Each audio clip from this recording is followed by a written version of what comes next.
Hello.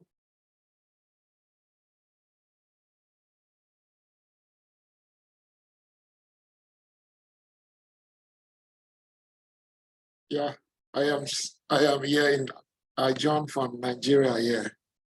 Yes, Can you, yeah, I knew. So let me see. You would be, are you Igbo? Am I right?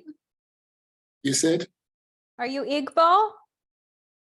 No. It's in the afternoon right now, 3:05 p.m. in Nigeria. Yes. And what tribe are you from? Are you Igbo? No, Yoruba. Yoruba, that's the one with all the twins. With all the twins. Yeah. Yes, I always forget. Okay, welcome. I always So, get those confused, Igbo and Yoruba, but that's okay. I mean, at least I know they exist, right? So what's your name? How can I pronounce your name again? it's Gwyn. Queen. Okay. Yeah. So let's just wait for maybe 5 minutes. Maybe I think Matthew Vega, if he will join us, and Olukunle, then we can proceed.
Hello, Queen, can we start? Okay, no problem.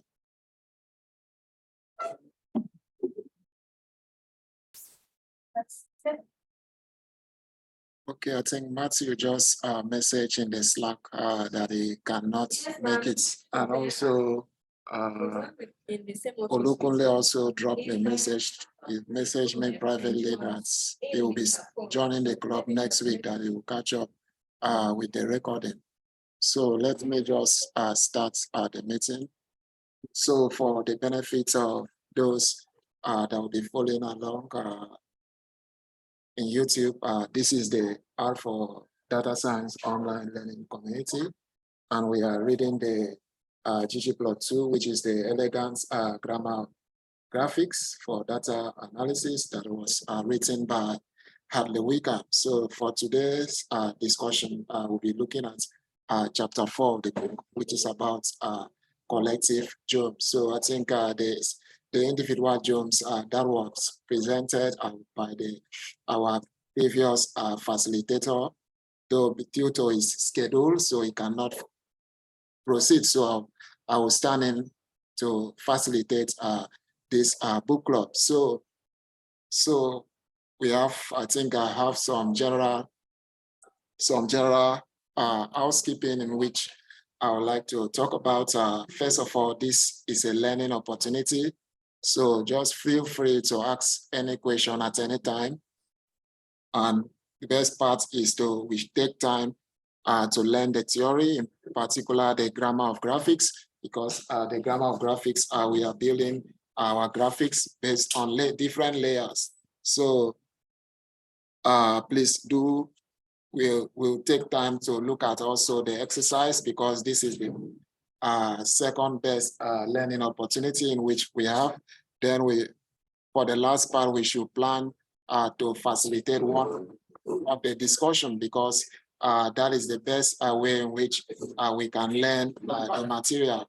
Is if we do make presentation, because we believe you will go through the material, you study the material, doing that process, I think you are going to learn a lot. So for today's discussion, the learning objective, so we are going to understand the difference between individual geoms, which is what we look at before today's discussion, the last discussion.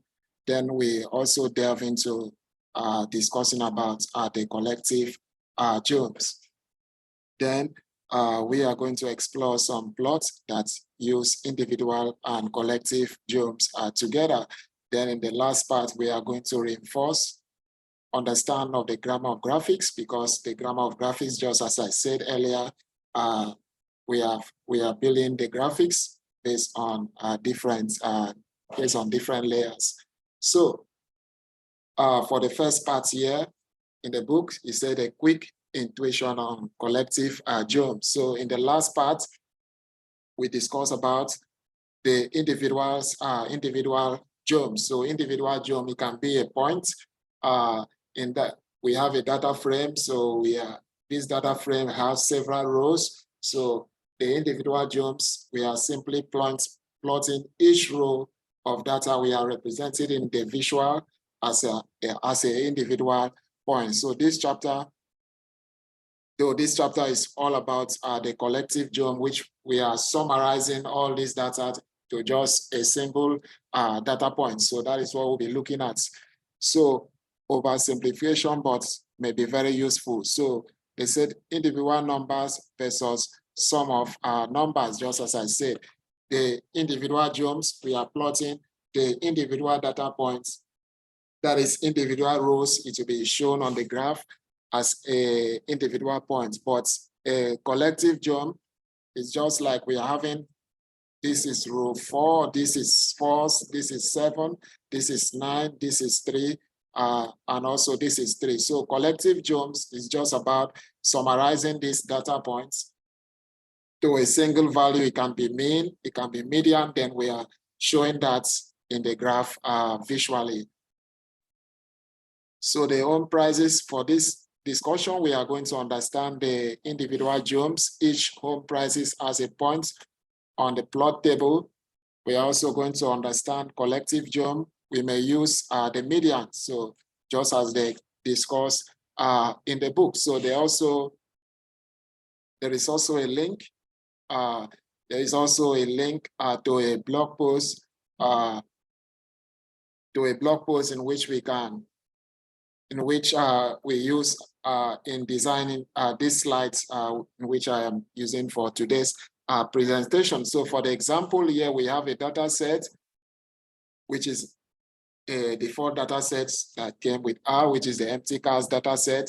And then we pass in our pipe, which is stands for and then we say with this is a table. So within the table, we are calling row names to columns. So row names to column, we are calling this function from our package namespace, and then we convert the entire data into a table, which is a tidy data frame, and then we mutate. So mutate, we want to create a new column called AM.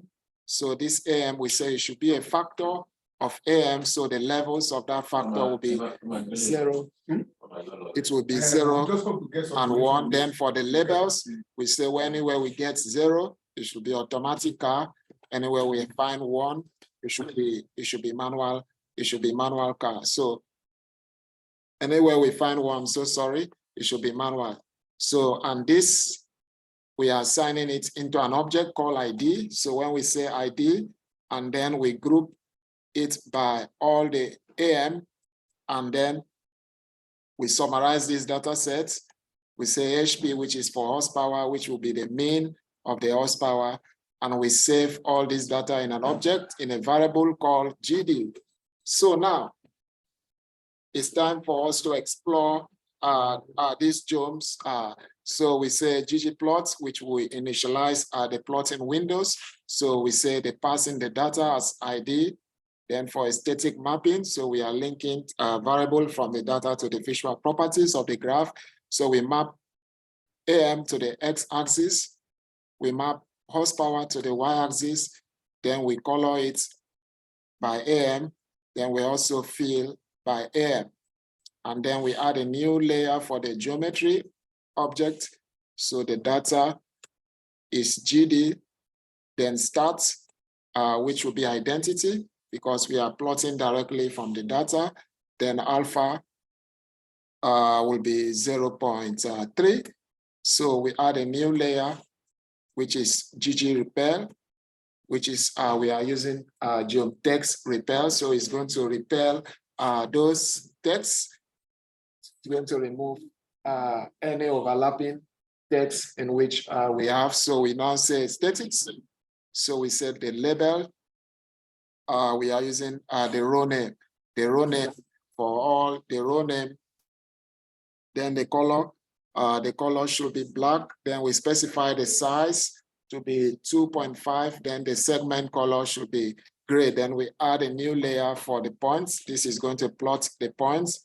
Then the guides, this controls the legend. So we say color. The color should be none. Then field should also be none. So we are removing the entire guide for both color and field. Then we add the last layer, which is the theme. Then we also specify add the labs, which is the title, is car horsepower by transmission type. Then for the x-axis should be transmission. For the y-axis should be horsepower. So once we do that, we are just going to get this graphics where this is the horsepower, this is the transmission. So for the next is a separate longitudinal study from the blog post in which I put in the charts. But before I delve in that, I do not know if there is any comments based on this script, so that I can put. It's a very good explanation. So thank you. Okay, no problem. So what does this do? Can you just go up? Oh, so row names to column. That means that it takes the row names and puts it to a column. So Yes. interesting. And then if you go down, can you go down to the plot again? Okay. So that blue, that square rectangle is the average horsepower or that's the average mean horsepower for that. Yes. Yes. Yes. Yeah, Yes. for both the automatic and the manual. Yeah. Yes. Yes. Yes. Very interesting. Okay. Thank you. Yeah. So this other plots, I think they load the library dev tools. So we are using to get the package because the data set is coming from this package, which is on our world in data. So we initialize the package. So our world in data, it has a lot of useful data set. I think in some of my practice in Tidy Tuesday, I always get some free data sets here, then I use it for practice. So yeah, they have financing, healthcare, and then the filter for the continent, that is they need all Oceania and Europe, and between they say year should be between 2001 to 2005, and then they select continent, country, year, and health, exponential of the total. So, and then they drop all the missing data. So this, they are assigning it into an object called ID. So once we call the ID, so it's just going to show us this is the data in which we have just prepared. So the next thing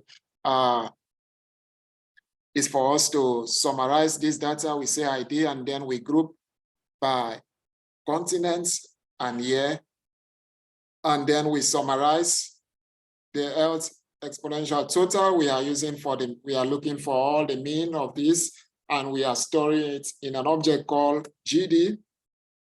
So for the graphics, just like before, we have ggplot, we pass in the data, we pass in our aesthetic mapping, and then for the geometry, we say we need a geom line, but within this geom line, we are adding a new layer, which is aesthetics.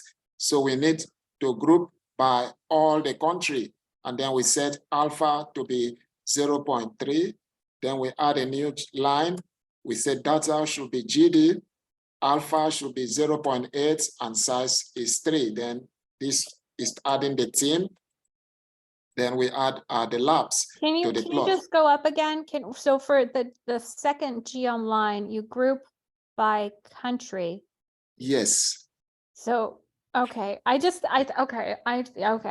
Okay, so country must be a variable, is that right, in the data set? Yes, it's a variable in the data set that is ID. Since we did not pass any data in this case, so ggplot is going to know that we are still working with this initial data in which we pass in our initial. Can you go up to the other one? Because it was interesting because up there, I think you put in row name.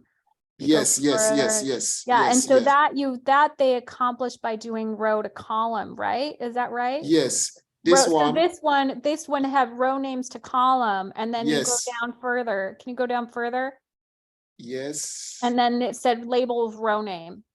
Yes. So that's how they did that. Is that what they did? So they wanted, yeah, okay, that's really interesting. So that is the row name ends up being the name of the column when you put it okay. So row names is going to show this text so that we can show this text for all those cars. Yeah, and they did that by changing row to column. That's an interesting way of workaround of it. So that's good.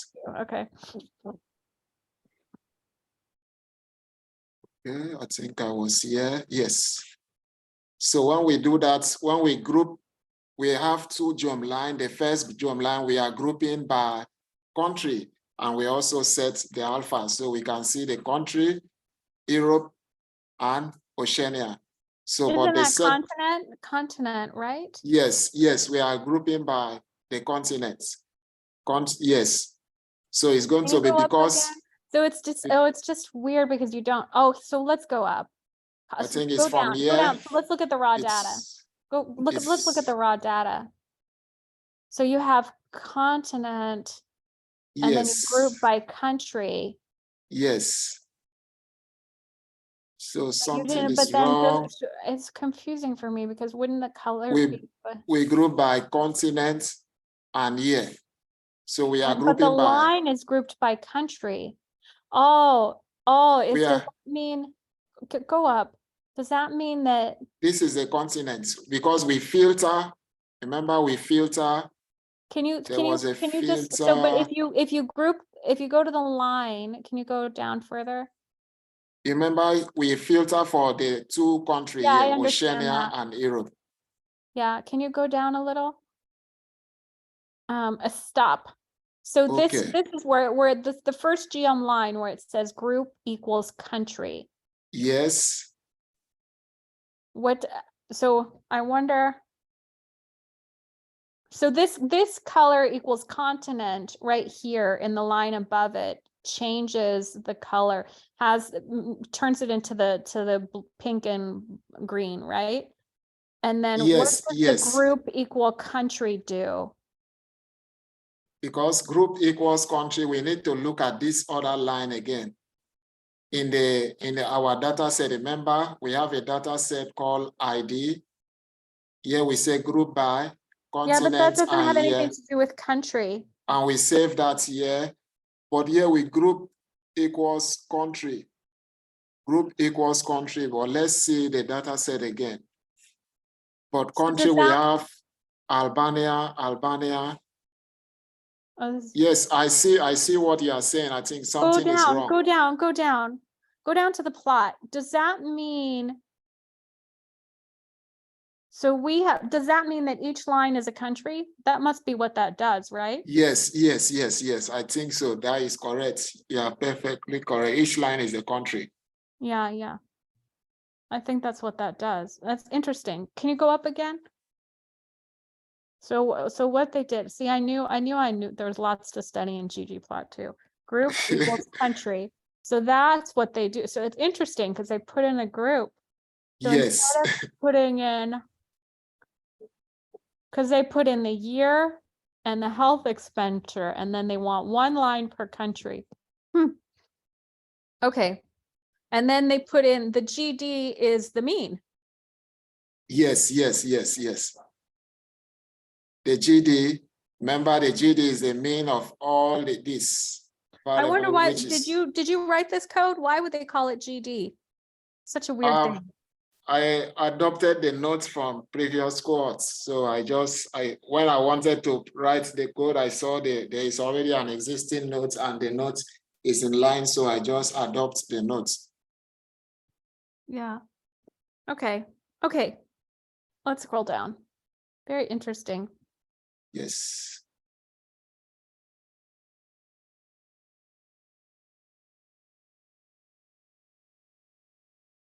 Can we proceed? Yeah. Is this? Oh. Okay. Yeah. Go ahead. Keep going. Okay. Thank you. Okay. So now we are going back to example in which we have from the ggplot2 book, because the first one in which I just showed was example from that blog post in which I put in the chat. So now we have a data set called Oxboy, which shows the age of corresponding height of 26 boys from Oxford. Also, this data is a longitudinal study data, so we should note that the age is standardized. So we call data Oxboy from the package NLMA, which is for nonlinear mixed model. So we look for the head of Oxboy. That is the first 9 observation. We can see we have subject, we have age, we have height, we also have occasion. So now for multiple group, we are now using one aesthetics as a book, as a suggest. So here, what the grouping variable for Oxboy do. So we have ggplot, we have Oxboy, which is the data, our aesthetic, age, we map it to the X, height to the Y, then the group is equals to subject. Then we add geom point plus geom line. So this is going to group the data.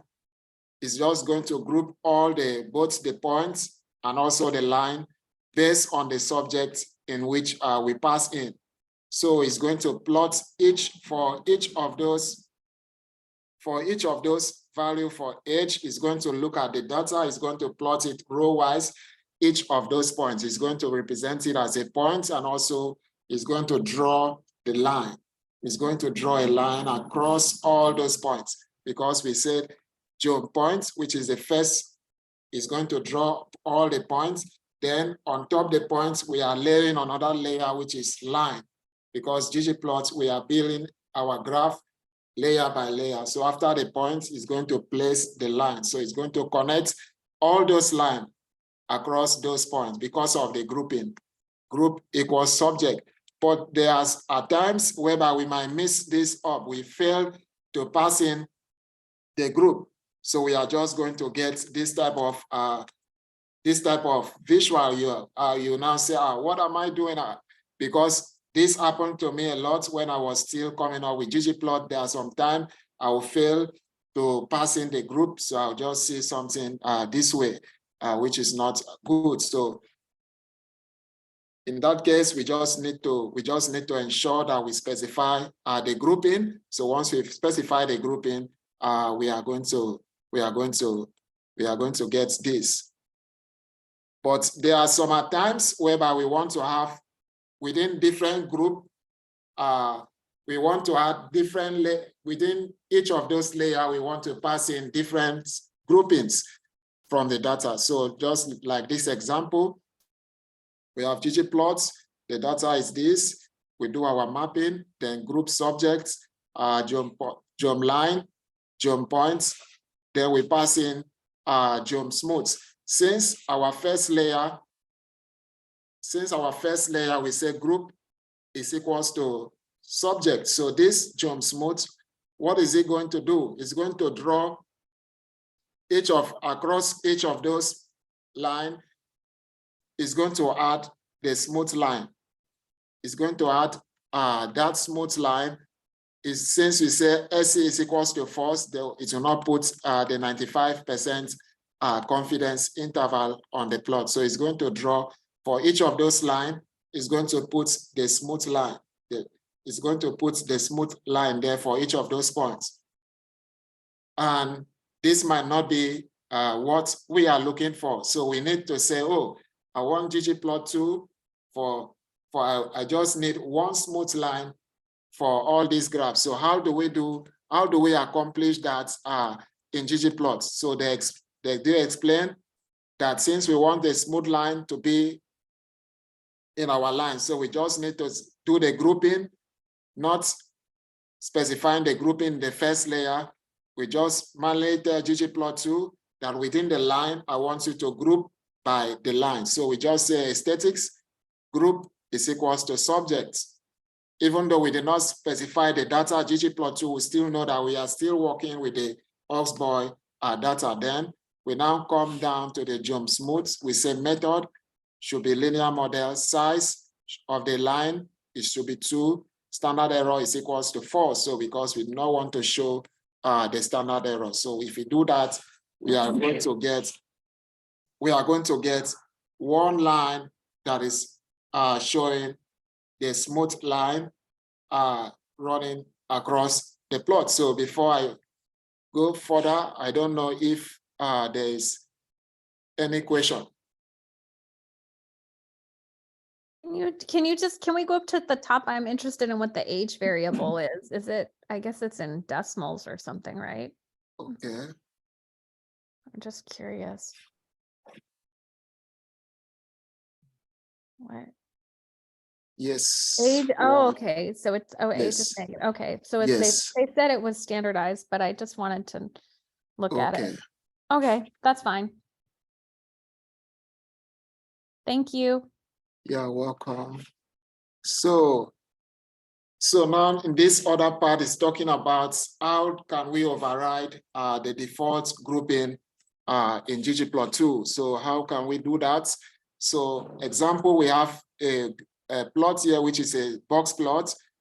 It's just using the MPG data set from base R, aesthetics, the drive to the X, the highway to the Y, plus geoms, which is going to spread the points because it's going to plot the points, but it's going to spread those points. It's going to help us to avoid overplotting those points on the graph.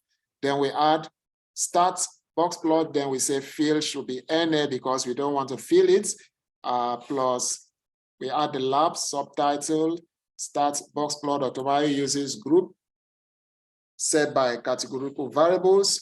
So when we do that, so we are going to get this box plot. It shows it's a box plot which shows this is the median, this is the maximum value, the minimum value, the first quartile, the third quartile, which is this shows the quartile range. So it's going to show us this, which is the default. But how do we override? Maybe there might be some certain things in which we want to override. So how can we override those aesthetics? So for now, we just add color, which should be factor of every year. So we want to color them by year. Then geoms, which will plot the points. Then start box plot. Then we say field should also be NA. Then we add the labs. So what are we going to have there? We are going to see that we have in 1999, which will be colored red. In 2008, it will be colored this. So it's also going to plot, those points on the graph, which is very, very nice. So we also have another example. We also have another example, which they plots the drive, the highway, then they say color, which should be factor of year. Then they plot the points. Then they say start box plot, field should be NA, then aesthetics. Within the start box plot, they said group, they want to group by drive. So when we are grouping by drive, so what is the plot going to show? Remember, we are grouping by drive. So this shows all the drive. This shows drive F. It shows these points is for the drive. These are for all the drives. So because we group, because we group. So if you go down to the plot, so you have four-wheel drive, front-wheel drive, and rear-wheel drive. Yes, from left to right. And that's what it's done. And so then means the that color the majority of the drive, they fall under the front wheel drive because we can see the dark points, the dark points, the dark points, the dark point, the dark points, which they fall under the front wheel drive. So I think this is a very good way when we are still doing our exploratory data analysis. So we try different area with ggplot2.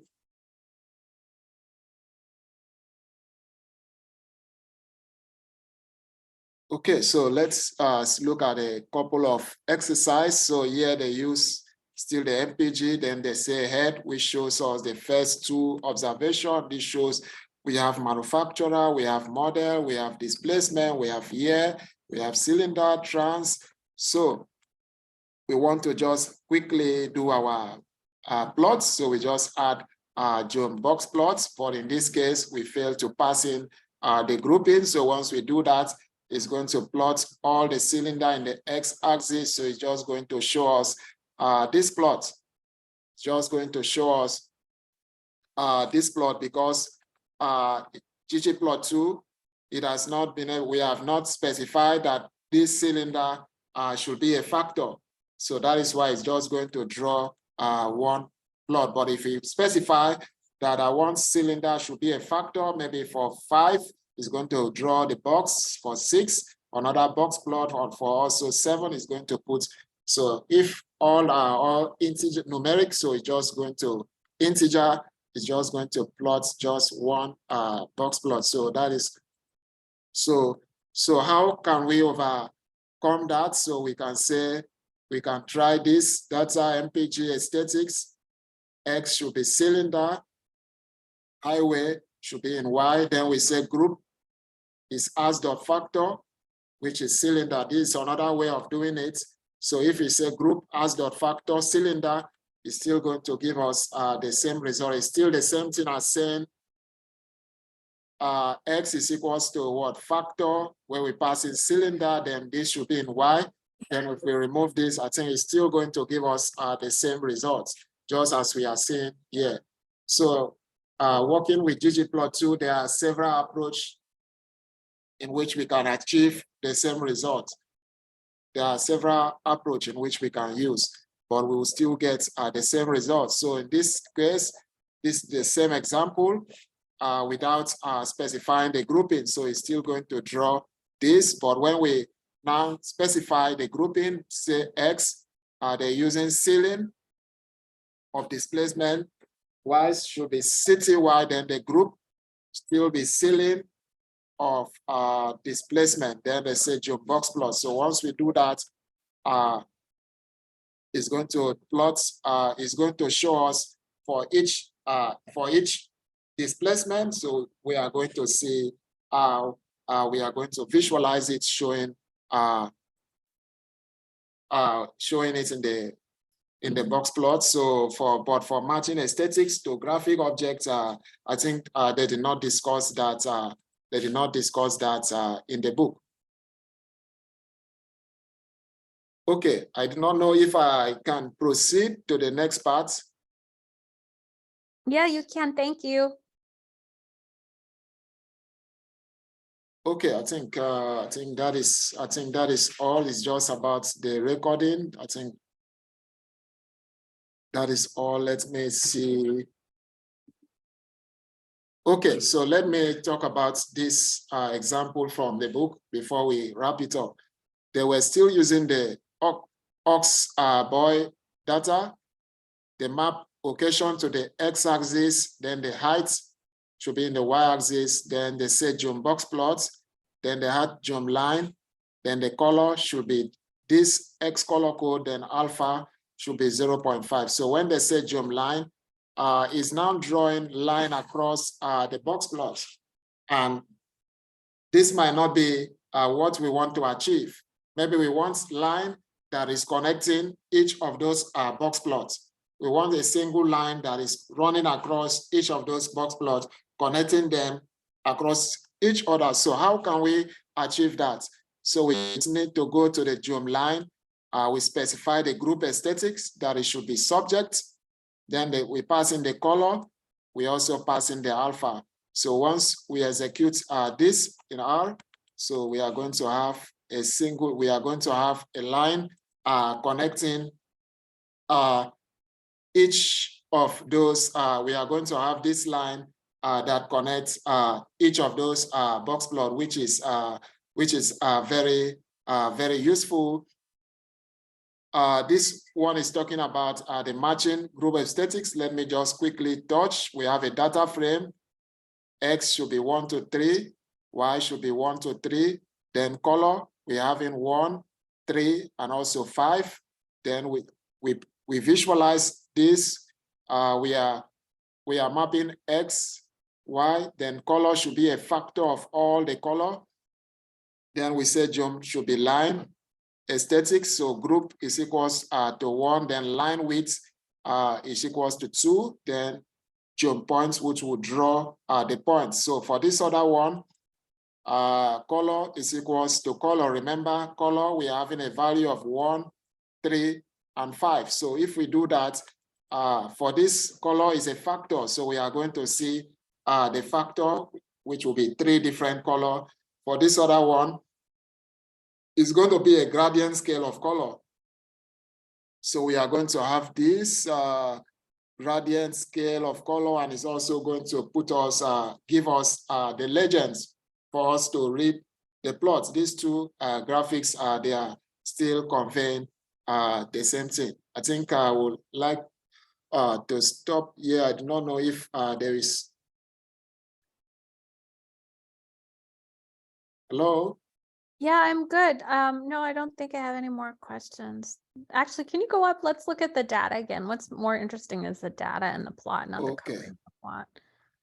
Oh, okay, yeah. So it's 1 to 3.